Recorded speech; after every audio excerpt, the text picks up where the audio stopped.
Well, welcome. I'm really excited today because today I'm talking about a subject that's so important, and that is I'm going to ask you the question first. Has food got a stranglehold of you?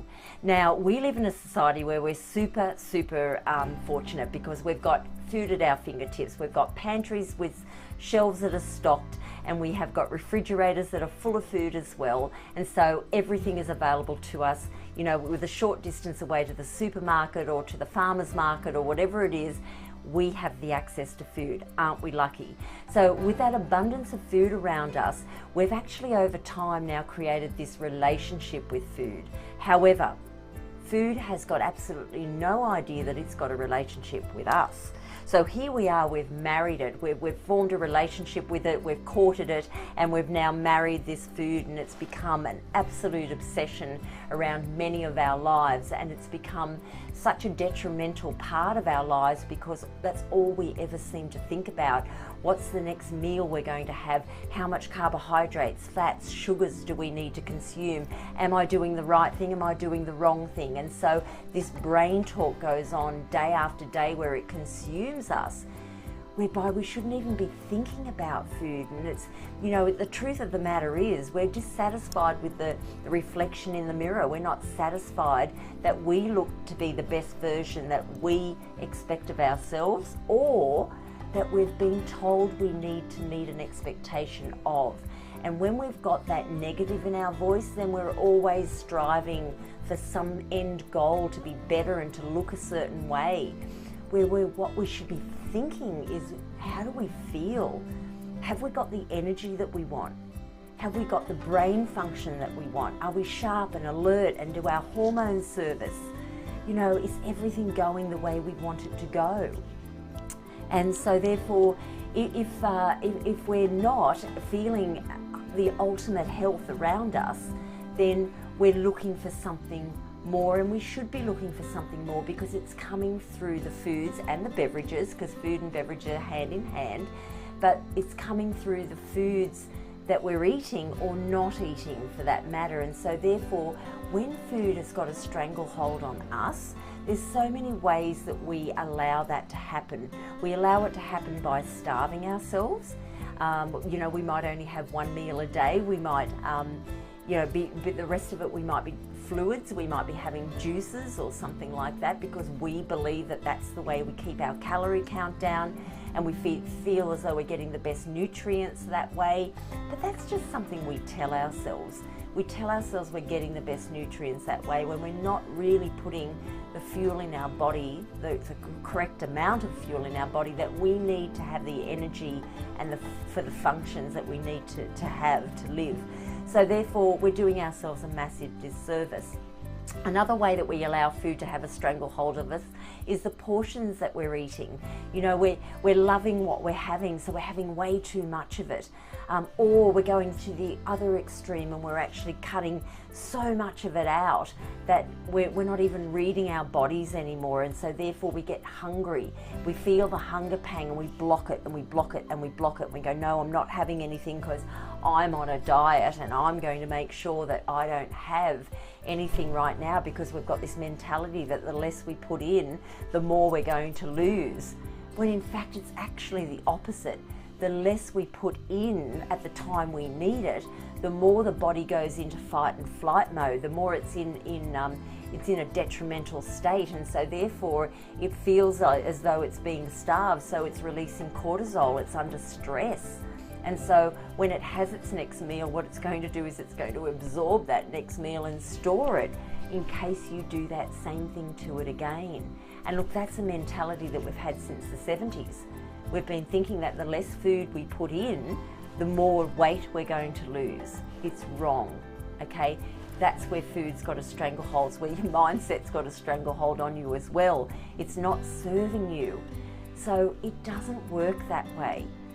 We need to take back the control, okay? You are in control of your body. You are in control of the foods that you eat. And I appreciate you might have fear around that. You may not trust yourself. You know, I have a client that actually has her husband ration out the food to her. And then when she's had enough, she hides it away. And she said, doesn't matter how much she begs or cries for the extra food, if she's feeling it, she wants it, he has to say no to her. Oh my goodness, what kind of relationship does that even subliminally create with her and her husband? I'm sure he doesn't enjoy watching her pain that she wants more food, and he's got to deny that from her in this day and age. Okay, I can understand the fear around that, but it's where we again need to take control of the food that we eat, be in control of ourselves and the decisions that we make. And I know it takes time to do that, but it's doable. And that's the thing that I'm trying to put the message across here, that, you know, don't allow that food, don't have that relationship with food because it doesn't know that it's got a relationship with you. Have that relationship within yourself, that you trust yourself and you love yourself enough to only know that you know what's right and wrong, you know the portion serve size you need to have, and you need to be able to allow yourself the comfort foods from time to time.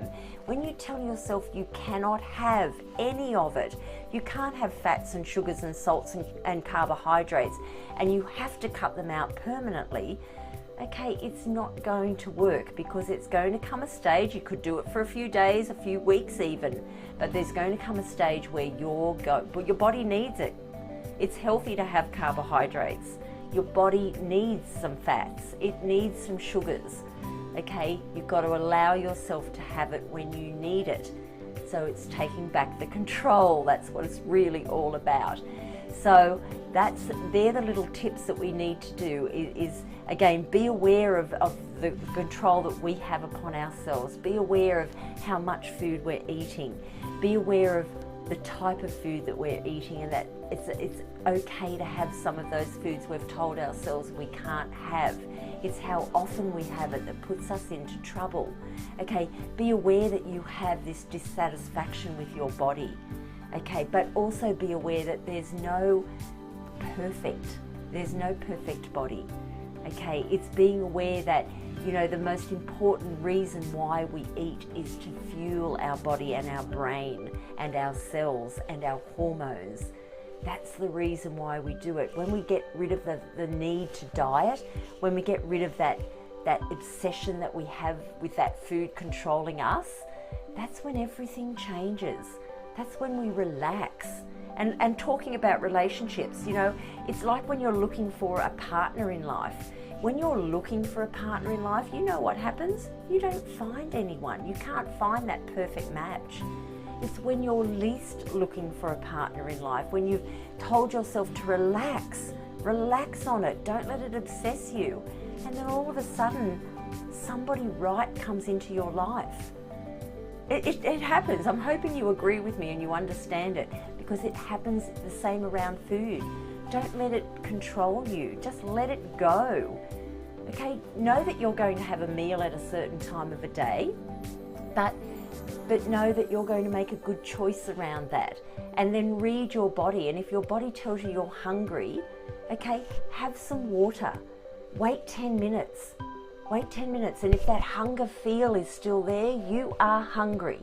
Have something substantial to eat and be satisfied with the choice that you've made at that time. When you allow yourself to go past that point of hunger, when you allow another 2 or 3 hours to go by because you're blocking it, you know what's going to happen. You're going to get so hungry that you're going to binge. You're going to open up the wrong food. You're going to open up a packet of biscuits because you're craving sugar or carbohydrate or whatever it is that your body's craving. And you're not going to have one biscuit. You're going to eat half or the whole packet. And then what's going to happen is you're going to feel ugly. Your head talk's coming in. You're angry at yourself. And so therefore, self-sabotage comes in. Can you see the dangerous cycle that happens when you allow food to take a stranglehold of you? Let it go. You've got control. You've got the keys to your vehicle, as I say. Take control of it. Trust yourself. Eliminate the fear. Don't eat because the clock tells you to. Eat when you're hungry. Okay?